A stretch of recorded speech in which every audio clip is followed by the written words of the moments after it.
Good morning.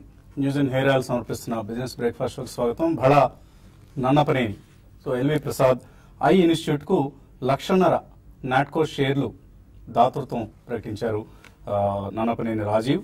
So వాటి విలువ 15 కోట్ల రూపాయలు.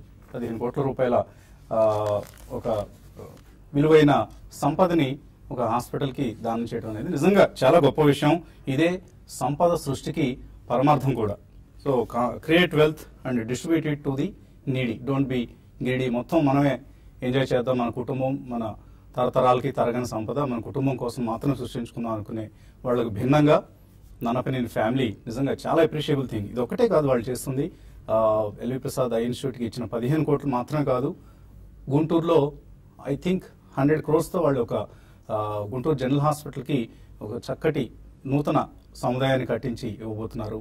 అన్నీ కూడా నాట్కో ద్వారా వాళ్ళు సృష్టించిన సంపద. సో కెమికల్స్ని మెడిసిన్స్గా, మెడిసిన్స్ని డబ్బుగా, సంపదగా, వెల్త్గా క్రియేట్ చేసి దాన్ని సమాజానికి తిరిగి ఇస్తున్నారు. So give it back to the society అన్న సూక్తిని అక్షరాల పాటిస్తున్న నన్నపనేని ద్వయం, ఈ తండ్రి కొడుకులు వెంకయ్య చౌదరి అలాగే రాజీవ్, వీళ్ళు ఎంతైనా అభినందనీయులు. సో ఇటువంటి వాళ్ళ సంఖ్య మరింతగా పెరగాలని, ఇలా సంపద సృష్టికర్తలందరూ సమాజ సేవకు పూనుకోవాలని మనసారా కోరుకుందాం. అండ్ ఎంప్లాయీస్ కోసం కూడా నాట్కో గ్రూప్ చాలా చాలా చేస్తూ ఉంటారట. నేను విన్నాను ఎన్నోసార్లు. ఎంప్లాయీస్ లైక్ డ్రైవర్స్ కి ఇళ్లు కట్టించి పెట్టడం, అంటే డ్రైవర్స్ అంటే వెరీ లో లెవెల్ ఎంప్లాయీస్ కదా వాళ్ళు. సో అందులో పనిచేసే ప్యూన్స్ కి వాళ్ళకి ఇళ్లు కట్టించి ఇవ్వడం కావచ్చు, వాళ్ళ పిల్లల చదువుల కోసం కావచ్చు, పెళ్లిళ్ళ కోసం కావచ్చు, in addition to their salaries. నిజంగా చాలా ఇన్ఫాక్ట్ ఇక్కడ ఏదో గొప్పగా చెప్పుకోవడం కాదు, TV5 యాజమాన్యం కూడా ఇటువంటి పనులు చాలా చేస్తూ ఉంటుంది. Course we don't reveal them to all the public. So అలాగా నన్నపనేని సాహోరే, సో ఇటువంటి వాళ్ళ సంఖ్య మరింత పెరగాలని కోరుకుందాం. ఇక మార్కెట్స్ పరిస్థితికి వస్తే గ్లోబల్ అండ్ ఇండియన్ మార్కెట్స్ కూడా ఫ్రెష్ హైస్ దగ్గర కొద్దిగా తటపటాయిస్తున్నాయి. ముందుకు వెళ్దామా వెనక్కి వెళ్దామా, ఇక్కడ నుంచి ఇంకా హైస్ క్రియేట్ చేయడానికి భయపడుతున్నట్లుగా అనిపిస్తోంది. ఇండియన్ మార్కెట్ సంబంధించి మాత్రం జిఎస్టీ ట్రాన్సిషన్ ఏదైతే రాబోతుందో 30వ తేదీ నుంచి పాత పన్ను విధానానికి స్వస్తి పలికి మనం జూలై 1 నుంచి 30 అంటే జూన్ 30 తేదీ అర్ధరాత్రి నుంచే జిఎస్టీ అమల్లోకి రాబోతుంది. దానికోసం కూడా మనం అందరం సిద్ధంగా ఉన్న సమయం ఇది. సో ఈ సమయంలో స్టాక్ మార్కెట్స్ కొద్దిగా వెయిట్ అండ్ వాచ్ అన్న మూడ్లో, పాజ్ మూడ్లో ఉన్నాయి. అలాగే Q1 రిజల్ట్స్ రాబోయే రోజుల్లో ఎటువంటి క్వార్టర్లీ ఫలితాన్ని ప్రకటించబోతున్నారు అన్న అంశాన్ని కూడా, అంటే ఇక జూలై నుంచి మనకు వస్తాయి కదా, ఏప్రిల్ మే జూన్ సంబంధించిన రిజల్ట్స్. సో వాటి కోసం మార్కెట్స్ ఎదురు చూస్తున్న సమయం ఇది. ఈలోగా నిఫ్టీ మాత్రం 9550, 9700 ఈ 150 పాయింట్ల రేంజ్ లో గత 17 రోజులుగా అక్కడక్కడే కొట్టుమిట్టాడుతోంది. అండ్ సెన్సెక్స్ బ్యాంక్ నిఫ్టీ నిన్న ఆల్ టైమ్ హైస్ ని అలా టచ్ చేసి ఇలా వెనక్కి వచ్చేసాయి. సో FIS కూడా 9 రోజుల విరామం తర్వాత నిన్న మళ్లీ బయింగ్కి వెళ్లారు. 190 కోట్ల రూపాయల స్టాక్స్ వాళ్ళు క్యాష్ మార్కెట్స్ లో కొనడం చూసారు. డొమెస్టిక్ ఇన్స్టిట్యూషనల్ ఇన్వెస్టర్స్ మరొక 455 కోట్లు. సో డిఐఎస్ గత కొంతకాలంగా మార్కెట్స్ కు మద్దతుగా కొనుగోలు సాగిస్తున్న అంశం మనకు తెలిసిందే. అండ్ ఇవాల్టి ట్రేడింగ్ లో, ఎందుకంటే లాంగ్ వీకెండ్ మన ముందుంది, సాటర్డే, సండే, మండే రోజు రంజాన్ పండుగ సందర్భంగా సెలవు కాబట్టి ఈ 3 రోజుల లాంగ్ వీకెండ్ కోసం మార్కెట్స్ సిద్ధమవుతున్నాయి. And lot of activity F&O space లో జరుగుతుంది. సో FIS కూడా మన క్యాష్ మార్కెట్ వాల్యూమ్స్ ఒకటే మనం చూస్తున్నాం, but more than that 97% volumes F&Oలో జరుగుతున్న సమయం ఇది. సో 9700 కాల్ కనుక ఒకసారి మనం చూస్తే, కాల్ ప్రీమియం నిన్న సడన్ గా 33% పడిపోయింది. అంటే కాల్ రైటింగ్ చాలా జోరుగా జరుగుతుంది అనమాట. సో 9700 కాల్లో. అలాగే 9605 ఇది ఒక కీ లెవెల్, ఎందుకంటే ఇప్పటిదాకా ఈ సంవత్సరంలో ఏ నెల కూడా NSE నిఫ్టీ నెగిటివ్ గా క్లోజ్ కాలేదు. జూన్ కూడా బహుశా అలా క్లోజ్ అయ్యే అవకాశాలు కనపట్లేదు 9605 లెవెల్ ని నిలబెట్టుకుంటే. ఒకవేళ దాని కిందకు వస్తే మాత్రం Nifty will show A negative result for June. So ఈ అంశాన్ని కూడా మనం దృష్టిలో ఉంచుకోవాలి. అండ్ ఈలోగా మిడ్ క్యాప్స్ లో కొంత సెల్లింగ్ చూస్తున్నాం మనం. బ్రాడర్ మార్కెట్స్ లో నెగిటివ్నెస్ కనిపిస్తుంది. లాస్ట్ 4-5 డేస్ గా కూడా బ్రెడ్త్ నెగిటివ్ గా ఉంటుంది. 1:1, 1:2, 1:3 ఇలా అడ్వాన్స్ డిక్లైన్స్ రేషియో అనమాట. సో డిప్స్ ని, కన్సాలిడేషన్ ని కొనుగోలు చేయటం మాత్రం మర్చిపోవద్దు. బై అండ్ డిప్స్ అలా కొన్న వాళ్ళని మార్కెట్స్ రివార్డ్ చేస్తున్నాయి, లాభాలు దొరుకుతున్నాయి అందరికీ కూడా. అలాగే మూమెంటం చేంజ్ చేస్తే మాత్రం నష్టాలు తప్పదు. అంటే బాగా పెరుగుతున్న సమయంలో ఎంటర్ అవుదాం, అక్కడ మూమెంటంని మనం క్యాచ్ చేద్దాం అనుకుంటే మాత్రం వాళ్ళకి నష్టాలు తప్పడం లేదు. ఎవరైతే సాహసించి డిప్స్ అండ్ కన్సాలిడేషన్ సమయంలో బై చేస్తున్నారో వాళ్ళకి లాభాలు వస్తున్నాయి. అండ్ మేబీ నిఫ్టీ లెవెల్స్ వీటికంటే కూడా మనం స్టాక్ స్పెసిఫిక్ గా వెళ్ళటమే ఇప్పుడున్న పరిస్థితుల్లో శ్రేయస్కరం. ఇక ఎనలిస్ట్ ఏమంటున్నారు అడిగి తెలుసుకుందాం. సో ఒక మిక్స్డ్ క్యూస్ చూస్తున్నాయి ఇవాళ మార్నింగ్ ఏషియన్ క్యూస్ చూస్తే. బట్ అదర్వైజ్ మార్కెట్స్ లో కొంత రెసిలియన్సీ కనిపిస్తోంది, ఒక రేంజ్ బౌండ్ ట్రేడింగ్ కొనసాగుతోంది. సో రాబోయే రోజుల్లో ఎటువంటి ఫ్యాక్టర్స్ డ్రైవ్ చేయబోతున్నాయి? జిఎస్టీ ఇంప్లిమెంటేషన్ క్రూషియల్ అండి. చాలా మంది అభిప్రాయం ప్రకారం ఏంటంటే జూన్ రిజల్ట్స్ కొద్దిగా డల్ గా రావచ్చు. ఎందుకంటే చాలా ఇండస్ట్రీస్ లో ఎస్పెషల్లీ ఆటో ఇండస్ట్రీ వీటిలో ఏంటంటే వాళ్ళు ఆల్మోస్ట్ చాలా డిస్కౌంట్స్ ఇచ్చి సేల్ చేస్తున్నారు. ఎందుకంటే వాళ్ళు ఇన్వెంటరీలో ఏంటంటే ఇన్పుట్ క్రెడిట్ తర్వాత కరెక్ట్ గా వస్తుందా లేదా, వచ్చినా కూడా మొత్తం జస్టిఫై అవుదా లేదా న్యూ జిఎస్టీ బేసిస్ మీద అని వాళ్ళు ఆల్మోస్ట్ ఇన్వెంటరీ మొత్తం క్లియర్ చేసుకోవడానికి వాళ్ళు అగ్రెసివ్ డిస్కౌంట్స్ ఇస్తున్నారు. కాబట్టి అంటే జూన్ లో సేల్స్ ఎక్కువ, అంటే వాల్యూమ్ సేల్స్ ఎక్కువ ఉండొచ్చు కానీ వాల్యూ సేల్స్ అంత ఉండకపోవచ్చు. సో ఆ దృష్టిలో ఏంటంటే జూన్ రిజల్ట్స్ అంత కొద్దిగా ఆశాజనకంగా ఉండకపోవచ్చు. సో జూలై నుంచి మొదలయ్యే క్వార్టర్ ఏంటంటే ఆబ్వియస్లీ దేర్ విల్ ఒక అట్లీస్ట్ 1 to 2 quarters అన్న కొద్దిగా బిజినెస్ లో కన్ఫ్యూజన్ ఉంటుందని చాలా మందికి ఎక్స్పెక్టేషన్. ఎందుకంటే న్యూ ఫిలాసఫీ చాలా మందికి అంత ఇన్ఫ్రాస్ట్రక్చర్ అంత టెక్నాలజీ అంత అందరూ సెట్ చేసుకోలేదు. అంటే అందరికీ హోప్ ఉంది ఎవెన్చువల్ గా ఎవ్రీథింగ్ విల్ బి ఫైన్ అని. జనవరి నుంచి ప్రాబ్లం ఉంటుంది నెక్స్ట్, అంటే కాదు నెక్స్ట్ 6 months మనం ఎలా అడ్జస్ట్ అవుతాము అనేది కొద్దిగా చూడాల్సిన విషయం. సో ఆ దృష్టిలో ఏంటంటే మార్కెట్ ఒక రీజనబుల్ కరెక్షన్ వస్తుంది ఏమంటే జూన్ రిజల్ట్స్ వచ్చిన తర్వాత అనేది మార్కెట్ లో ఎక్స్పెక్టేషన్ అనమాట. ఓ రకంగా వస్తే అది కూడా ఒక మంచిదే, ఎందుకంటే ఇన్వెస్టర్స్ చాలా మంది ఎవరైతే మిస్ అయ్యారో వాళ్ళకి బయింగ్ చేసుకోవడానికి ఒక రకంగా లేకపోతే కొనుగోలు చేయడం ఎలాగా కష్టం కదా. ఎందుకంటే ఒక రీజనబుల్ కరెక్షన్ వస్తాయి. ఇప్పుడు లాస్ట్ ఏంటి మనం 50-100 points కంటే కరెక్షన్ చూడలేదు మనం యాక్చువల్లీ లాస్ట్ 1 month. 500 points నిఫ్టీలో కరెక్షన్ వస్తే చాలా మంచి, అంటే వస్తే మంచిదండి. ఎందుకంటే బయింగ్ పాయింట్ వస్తే చాలా, అంటే అప్పుడు ఏంటంటే అప్పుడు అగ్రెసివ్ బయింగ్ చేసుకోవచ్చు. అంటే స్టాక్స్ లిస్ట్ మీరు అనుకుంటున్నారు ఛాన్సెస్ తక్కువ, ఎందుకంటే చాలా ఎస్ఐపి మనీ ఉంది కాబట్టి అసలు మ్యూచువల్ ఫండ్స్ అంతవరకు రానిట్లేదు. అంటే కొద్దిగా ఒక 100 points కరెక్షన్ రాగానే వాళ్ళు 4,000 crores 5,000 crores ఎస్ఐపి మనీ ఉంది కాబట్టి ఎమ్మటే డంపింగ్ చేసేసి వాళ్ళు అసలు మార్కెట్ కిందకి రానిట్లేదు. ఇన్ కేస్ వస్తే 91-92 ఆ స్టేజ్ కి వస్తే డెఫినెట్ గా ఇన్వెస్టర్స్ కి మంచి అవకాశం వచ్చినట్టు అనుకోవాలి. ఆ టైంలో భయపడకుండా మీరు అన్నట్టు ఆ టైంలో మళ్ళీ అప్పుడు రీసెర్చ్ మొదలు పెట్టో లేదంటే అప్పుడు అని కాకుండా మనం ఆల్రెడీ రెడీగా ఉండి ఆ టైంలో రాగానే అగ్రెసివ్ గా ఇక్కడ నుంచి మనం చెప్పబోతున్న స్టాక్స్ అన్నిటిని వాళ్ళు ఒడిసి పట్టుకునేందుకు ధైర్యంగా డబ్బులు రెడీ చేసుకుని అంటే 91-92 వస్తే ఇప్పుడు మనం పానిక్ క్రియేట్ చేద్దాం అని కాదు ఉద్దేశం ఇక్కడ చెప్తుంది. మనం వస్తుందని కూడా మనకి తెలియదు యాక్చువల్లీ. అయితే ఏంటంటే వస్తే ఒక 200 ఎస్ఐపి మనీ చాలా వెయిట్ చేస్తుంది సైడ్ లైన్స్ లో. అందువల్ల ఏంటంటే అసలు మనం చూసిన లాస్ట్ 15 days 1 month లో కన్సల్టేషన్ అవుతుంది కానీ ఒక 100 points కంటే మార్కెట్ కరెక్షన్ అవడానికి స్కోపే దొరకట్లేదు యాక్చువల్లీ. సో ఇన్ఫాక్ట్ మనం ఇవాళ eventually June 23rd last year ఇదే రోజు బ్రెగ్జిట్ డే అది. సో ఆ రోజు I think it was somewhere around 7,900 Nifty last year June లో. సో అక్కడ నుంచి 9,700 ఆల్మోస్ట్ 1,800 points ర్యాలీ మనం నిఫ్టీలో చూసాం. So worst is over. Markets లో ఈవెంట్స్ ని ఒక నీజర్క్ రియాక్షన్స్ అంటాం మనం, అంటే అప్పటికప్పుడు స్పందించి తర్వాత మళ్ళీ యథావిధిగా వాళ్ళ ర్యాలీని కొనసాగించే అవకాశం మనకు ఎక్కువ కనిపిస్తుంది. సో మేబీ జిఎస్టీ లాంటివి ఒక అటువంటి ఆపర్చునిటీ ఇచ్చే అవకాశం ఉంది. సో టెక్నికల్స్ ఏం చెప్తున్నాయి? బేసికల్ ఐ థింక్ మనకి ర్యాలీస్ ఏవైతే వస్తున్నాయో లాస్ట్ 2 times చూసామండి మనం. నిన్న ఒక మంచి ర్యాలీ అండ్ 3 days బ్యాక్ కూడా ఒక ర్యాలీ రావటం చూసాం. సో ఇవన్నీ basically more of short covering కన్నా షార్ట్ స్క్వీజ్ ర్యాలీస్ గా మనం చెప్పుకోవచ్చు. ఎందుకంటే షార్ట్ కవరింగ్ అనేది డెఫినెట్లీ మార్కెట్ లో ఇంకా రావట్లేదు. ప్రాబ్లీ వీక్ హార్ట్స్ ఎవరైతే ఉన్నారో షార్ట్ ట్రేడ్ చేసిన వారిని జరపటాకే ర్యాలీస్ లాగా మనకు అనిపిస్తుంది. సో ఆల్ ఇన్ ఆల్ మనకి డెఫినెట్లీ ఇంకా కన్సాలిడేషన్ జోన్ లోనే ఉండే ఛాన్స్ ఎక్కువ ఉంది. ప్రాబ్లీ 9547 ఏదైతే స్వింగ్ లో ఉందో ఆల్మోస్ట్ 3-week లో ఉందో ప్రాబ్లీ అక్కడ ఒక స్ట్రాంగ్ బేస్ అయ్యే ఛాన్స్ ఉంది. అదేవిధంగా 9707 though Sensex and bank Nifty all time high touch చేసినా కూడా నిఫ్టీ ఐ థింక్ టచ్ చేయలేకపోయింది. 7 points away from the lifetime high నుంచి కిందకి రావడం చూసాం. ఆల్మోస్ట్ 60-70 points కిందకి పడింది. సో దీని ఇండికేషన్ ఏంటంటే ప్రాబ్లీ షార్ట్ స్క్వేజ్ ర్యాలీస్ లోనే మనకి మార్కెట్ పెరుగుతుంది అండ్ ఫాలో బయింగ్ అనేది మనకి మార్కెట్ లో డెఫినెట్ గా లేదు ఈ స్టేజ్ లో. సో 9547 ప్రాబ్లీ మనకు ఒక బేస్ లాగా అనుకోవచ్చు అండ్ 9727 అనేది మనకు ఒక అప్ సైడ్ రెసిస్టెన్స్ పాయింట్ గా మనం పరిగణించవచ్చు. ప్రాబ్లీ ఐ థింక్ మార్కెట్ ఇక్కడ నుంచి 30-40 points పడితే కనుక ఫస్ట్ ప్రైస్ పాయింట్స్ లో మళ్ళీ షార్ట్ టర్మ్ కోసం కూడా పొజిషన్స్ క్రియేట్ చేసుకోవచ్చు and within 30 or 40 points stop loss అనేది పెట్టుకోవాలి.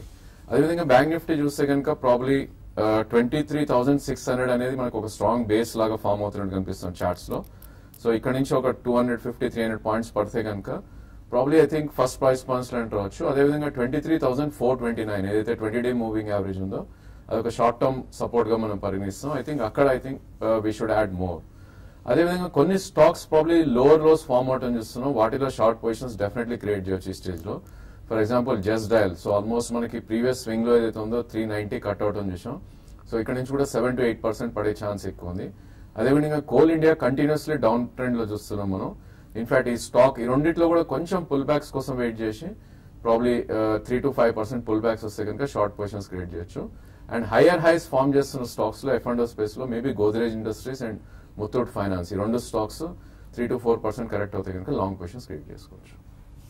అలాగే ఇవాళ real estate companies lime light లో ఉండే అవకాశం కనిపిస్తుంది. ఎందుకంటే స్మార్ట్ సిటీస్, కొత్త స్మార్ట్ సిటీస్, అలాగే ఇప్పుడు ఆల్రెడీ ప్రకటించిన స్మార్ట్ సిటీస్ సంబంధించిన ప్రాజెక్ట్స్ ని కేంద్ర ప్రభుత్వం ఇవాళ ప్రకటించే అవకాశం ఉంది. కాబట్టి real estate companies like Jai Corp కావచ్చు, ఆర్ అన్సాల్ ప్రాపర్టీస్ లాంటివి, ఇలాంటి రకరకాల సిటీ బేస్డ్ రియల్ ఎస్టేట్ ఎక్కువగా నిర్వహించే కంపెనీస్ కి రాబోయే రోజుల్లో అవకాశాలు భారీగా విరివిగా లభిస్తాయి. కాబట్టి రియల్ ఎస్టేట్ స్టాక్స్ లో ఇవాళ కొంత హైట్ అండ్ ట్రేడింగ్ యాక్టివిటీ మనం చూసే అవకాశం కనిపిస్తుంది. Including India bulls real estate నిన్న బాగా తగ్గిన స్టాక్ ఇది, ఒక బయింగ్ ఆపర్చునిటీని కూడా ఇచ్చింది.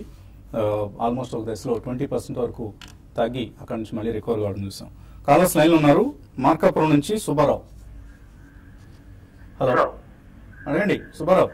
సార్, ఫోర్స్ మోటారు మీరు రికమెండేషన్ ఇచ్చారు, ఈ రేట్ లో కూడా కొనొచ్చా? ఎన్ని కొంటారు, ఎంతకాలం కోసం కొంటారు? 1 year. 1 year. ఎన్ని షేర్లు కొందాం అనుకుంటున్నారు? కొంటే 100 కొంటాం సార్. 100 కొంటారంటే 4 లక్షల రూపాయల పైన ఇన్వెస్ట్ చేయడానికి సిద్ధంగా ఉన్నారు మీరు. కొనుక్కోవచ్చా ఇక్కడ? ఫోర్స్ మోటార్స్ మంచి థీమ్ అండి. అంటే ఇక్కడే మనం చాలా అంటే ఇంకా ప్రీవియస్ లెవెల్స్ నుంచి కూడా చెప్తూనే ఉన్నాం మనం, మంచి థీమ్ అది. SME Isuzu, ఫోర్స్ మోటార్స్ ఆ రెండు అంటే మంచి మిడ్ సైజ్ లో ఏంటంటే మంచి ప్లేయర్స్ అనమాట. అంటే లార్జ్ క్యాప్స్ ఆటో ఆ ఈక్వేషన్ అది కొద్దిగా పక్కన పెడితే కాసేపు నీష్ ప్లే ఏదైతే అంటాం మనం, ఆ రకంగా రెండు మంచి పొజిషన్ లో ఉన్నాయి. ROE రేషియోస్ బాగున్నాయి, EBITDA మార్జిన్ రేషియోస్ బాగుంది, బ్రాండ్ రికాల్ బాగుంటుంది B2B సెగ్మెంట్ లో. So SME Isuzu, force Motors రెండు మనకి డిప్స్ వచ్చినప్పుడల్లా బై చేయమని మన ఉద్దేశం. సో 4,376 ఏమైనా కరెక్షన్ వస్తుందా ఫోర్స్ లో?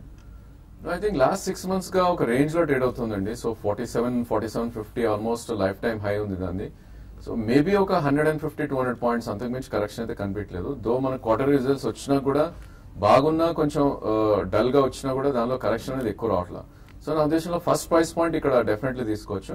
అండ్ మేబీ 5% or 7% కరెక్షన్ వస్తే సెకండ్ ప్రైస్ పాయింట్ లో యాడ్ చేయొచ్చు. సో మీ 100 షేర్లలో ముందు ఒక 50 షేర్లు తీసుకోండి. ఎప్పుడైనా తగ్గితే ఆర్ ఈవెన్ పెరిగినప్పుడు కూడా కొనుక్కోండి. 100 షేర్లు మీ టార్గెట్ మాత్రం పూర్తి చేసుకోండి. It's a good investment. తర్వాత Venkateswarlu. Hello. All of you sir. Jagannathan garu, Gateway Distriparks 6 months నుంచి హోల్డ్ చేస్తున్నాను. ఇంకో 1 year హోల్డ్ చేయగలుగుతాను. ఇది అసలు పెరగడం లేదు. డివిడెండ్ పర్వాలేదు, బానే ఉంది. ఈ జిఎస్టీ మూలంగా ఇది ఇంపాక్ట్ ఏమి ఉంటుందా? 1 year ఉంచుకోవచ్చా? అది మంచి థీమ్ అండి. యాక్చువల్లీ మంచి కంపెనీ, మేనేజ్మెంట్ కూడా క్రెడిబుల్ మేనేజ్మెంట్, మీరు అన్నట్టు ఫైనాన్షియల్స్ కూడా డీసెంట్ ఫైనాన్షియల్స్. నాకైతే పాజిటివ్ ఒపీనియన్ ఉంది. And of course patience test చేస్తుంది, అది న్యాచురల్ ప్రాసెస్. కొన్ని షేర్స్ లో కొన్నిసార్లు మార్కెట్ లో అవుతూ ఉంటుంది. అలానే కంపెనీ బ్యాడ్ అనో, కంపెనీ మనం ఏదో అమ్మేయాలని కాదండి. నాకైతే పాజిటివ్ ఒపీనియన్ ఉంది. జిఎస్టీ తర్వాత డిఫరెంట్ గా అడ్వాంటేజ్ తీసుకునే గ్రూప్స్ లో, కంపెనీస్ లో అదొకటి. ఇక పేషెన్స్ ఇంకా వెయిట్ చేయడం అంటారా, అది పర్సనల్ విషయం. యాక్చువల్లీ ఫ్రాంక్లీ చెప్పాలంటే నాకైతే పాజిటివ్ ఒపీనియన్ ఉంది. సో వన్ మోర్, జిఎస్టీ గురించి అందరూ మాట్లాడుకుంటున్నాం. సో ఏంటి జిఎస్టీ వలన బెనిఫిట్ కాబోతున్న కంపెనీస్ లో వన్ ఆఫ్ ది కంపెనీస్ ని సజెస్ట్ చేయండి అని కొంతమంది అప్పుడప్పుడు అడుగుతుండడం మనం చూస్తున్నాం. సో అటువంటి ఒక కంపెనీని ఇవాళ స్మార్ట్ బైగా రికమెండ్ చేస్తున్నాం. బ్రేక్ తర్వాత.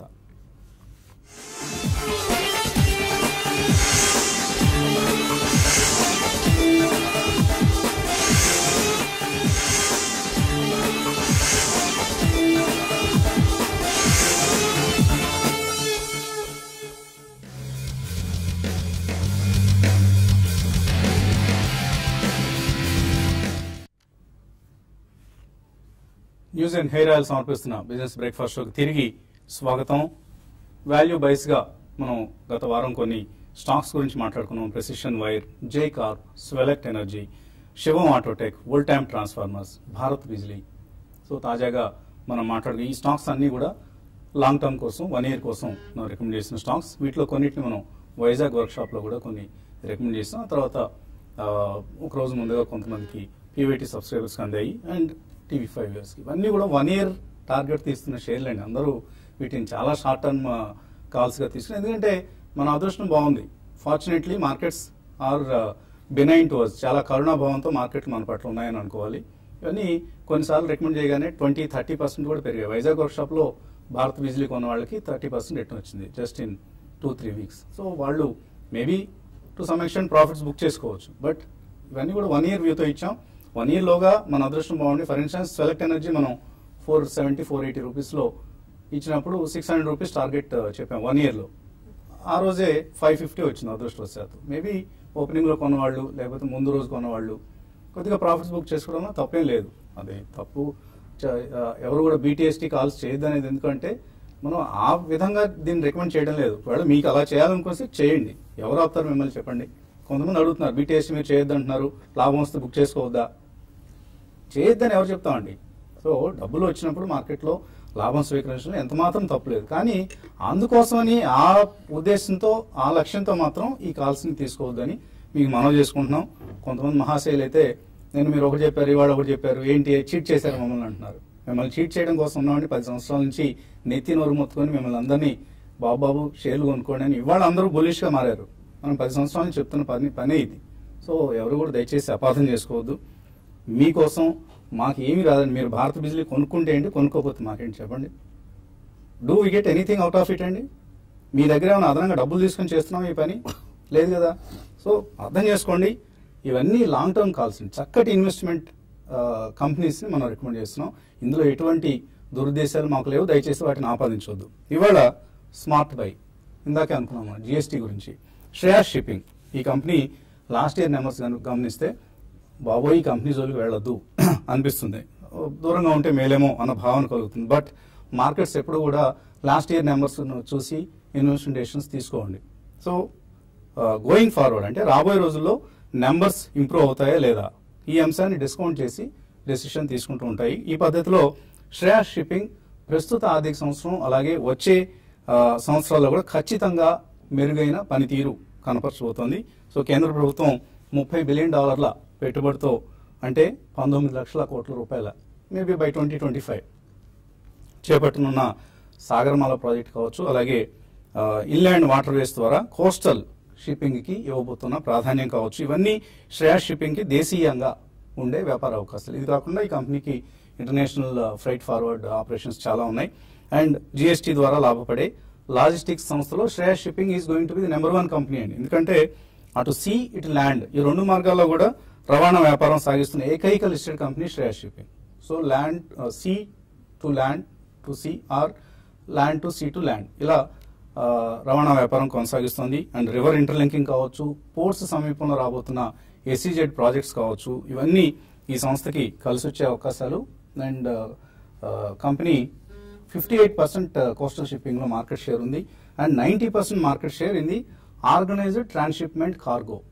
సో ఇంత strong business opportunity, business potential ఉన్న కంపెనీ కాబట్టి శ్రేయాస్ షిప్పింగ్ ని we are not recommend this as a value buy. ఎందుకంటే వాల్యూ బై అంటే మనం ఇంట్రెన్సిక్ వాల్యూ ఆధారంగా ఇచ్చే recommendation. This is a smart buy.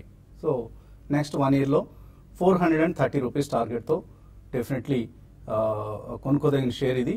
So and short term కోసం చెప్తాను కాల్ కాదండి. పదే ఎందుకు డిస్క్లైమర్ ఇస్తున్నాం అంటే మనం చెప్పినవి కొన్నిసార్లు పెరుగుతున్నాయి, కొన్నిసార్లు కొద్దిగా అండర్ పెర్ఫార్మ్ కూడా చేయొచ్చు కొద్ది రోజుల పాటు. బట్ 1 year మాత్రం definitely these companies are expected to give decent returns. ఈ అంశాన్ని దృష్టిలో ఉంచుకొని you can take Shreyas shipping for investment, not for speculation అని. ఇక్కడ నెంబర్స్ మనకు కనిపిస్తున్నాయి. ఈ నెంబర్స్ అన్ని కూడా లాస్ట్ ఇయర్ 2017కి సంబంధించిన నెంబర్స్ అండ్ 18కి సంబంధించిన projections. Maybe this company is expected to post around 30 rupees EPS in the current financial year. ఇది ఇవాల్టి స్మార్ట్ బై.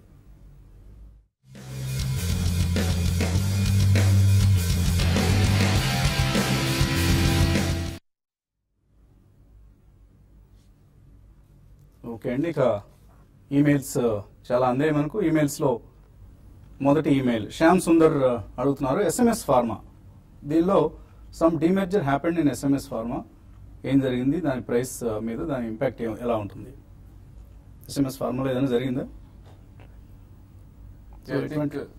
కంపెనీ ఇదైందండి, ఒకటి బయోసైన్సెస్ అండ్ ప్రాబ్లీ ఇంకోటి సమ్ 2 కంపెనీస్ గా అది డివిజన్ అవటం చూసాం మనం. సో ఆ సెకండ్ కంపెనీ షేర్స్ మనకి గోయింగ్ ఫార్వర్డ్ వస్తుంది. సో నిన్న నుంచి అది ఎక్స్ ఇదిలాగా మనం అయ్యటం చూసాం ఎక్స్చేంజ్. సో అందుకనే ప్రస్తుతం మనకు ఆ షేర్ ప్రైస్ కూడా 79 రూపాయలకి తగ్గి కనిపిస్తుంది. హైదరాబాద్ సంబంధించిన కంపెనీ పూర్తి వివరాలు మేబీ మన SMS ఫార్మా పొట్లూరు రమేష్ గారిని ఆయనతో నిన్నే మాట్లాడాను, కానీ ఈ అంశం ప్రస్తావనకు రాలేదు. సో ఒకసారి మాట్లాడి మీకు వివరాలు తెలియజేసే ప్రయత్నం చేస్తామండి.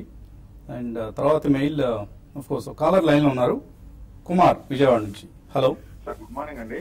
మార్నింగ్. రైన్ కమోడిటీస్ నేను 72 లో బై చేసి హోల్డ్ చేస్తున్నాను. Very good. అలాగే IDFC లిమిటెడ్ 61 లో బై చేశాను సార్. ఇవి ఉంచమంటారా, ఎగ్జిట్ అవ్వమంటారా ప్రజెంట్? IDFC వచ్చేటప్పటికి అది ఏంటంటే ఒక అంటే ఇన్ఫ్రాస్ట్రక్చర్ లోన్స్ లెగసీ ఉందండి. అంటే మంచి మేనేజ్మెంట్, మంచి గ్రూప్, అదంతా ఓకే, కానీ బట్ ప్రాబ్లం ఏమొస్తుందంటే ఆ లెగసీ లోన్స్ వల్ల, ఇన్ఫ్రాస్ట్రక్చర్ లోన్స్ వల్ల ఏంటంటే దానికి మిగిలిన న్యూ ఏజ్ బ్యాంక్స్ కి వచ్చినంత గ్రోత్ మొమెంటం అది రాలేకపోతుంది. అంటే మనం RBL బ్యాంక్ లో కానీ, న్యూ ఏజ్ మిగిలిన బ్యాంక్స్ లో కానీ మనం చూస్తున్న అగ్రెషన్ ఏదైతే అంటే మన కన్సిస్టెన్సీ ఏదైతే ఉందో IDFC బ్యాంక్ లో రాలేకపోతుందండి. నాకు తెలిసి ఇంకా టైం పడుతుంది. ఇన్వెస్టర్స్ పేషెన్స్ టెస్ట్ చేస్తుంది.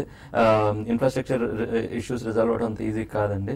సో మీకు ఓపిక ఉంటే ఓకే హోల్డ్ చేయండి, కానీ లేదంటే మీకు కొద్దిగా యాక్షన్ కావాలనుకుంటే మీరు ఫ్రంట్ ఏజ్ అంటే న్యూ ఏజ్ బ్యాంక్స్ లోకి వచ్చి ప్రయత్నం చేయండి, లేదంటే ఫెడరల్ బ్యాంక్ ఒకటి డీసెంట్ కనబడుతుంది. అలాగే కొంతమంది వైజాగ్ వర్క్ షాప్ లో మీరు రికమెండేషన్స్ ఇచ్చారండి, అవి మళ్ళీ ఇప్పుడు TV5 లో చెప్తారంటున్నారు. ఎస్, వైజాగ్ వర్క్ షాప్ లో వచ్చిన వాళ్ళకి ఈ రికమెండేషన్స్ ఇచ్చాం. They enjoyed them for exclusivity. ఇప్పుడు మనకి ఫార్మాలో ఎక్స్క్లూజివిటీ ఉంటుంది, ఒక 6 నెలల ఎక్స్క్లూజివిటీ వస్తుంది ఒక డ్రగ్కి. అలాగా వాళ్ళకు ఒక 20 days ఎక్స్క్లూజివిటీ ఇచ్చాం.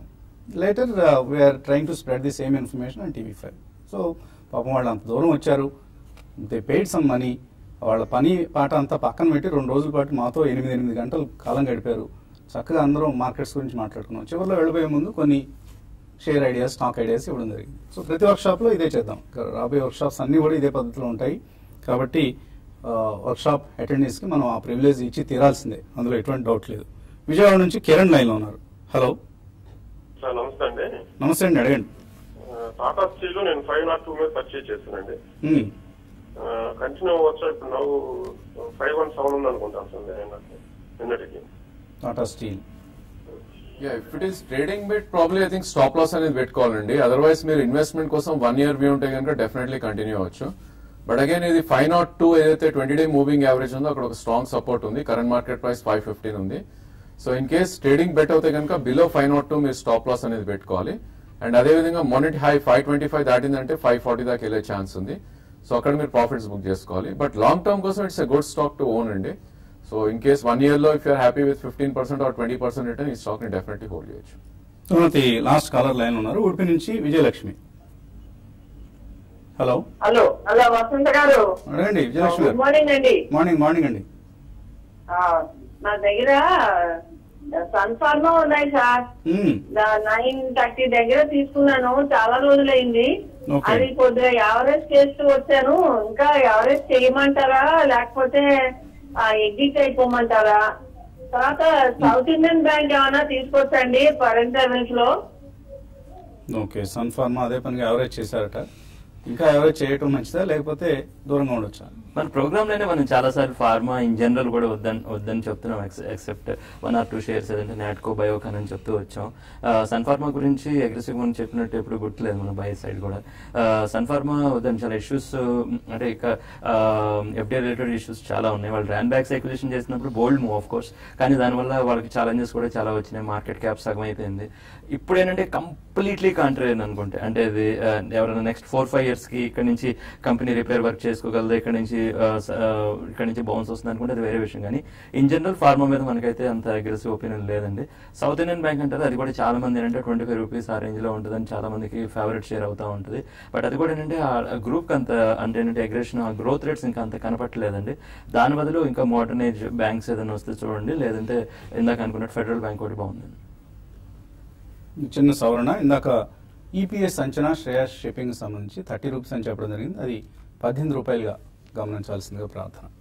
ఇక కార్యక్రమాన్ని TV5 లో ముగించి మనం యూట్యూబ్ ప్రసారాల్లో కలుసుకుందాం. Keep watching TV5.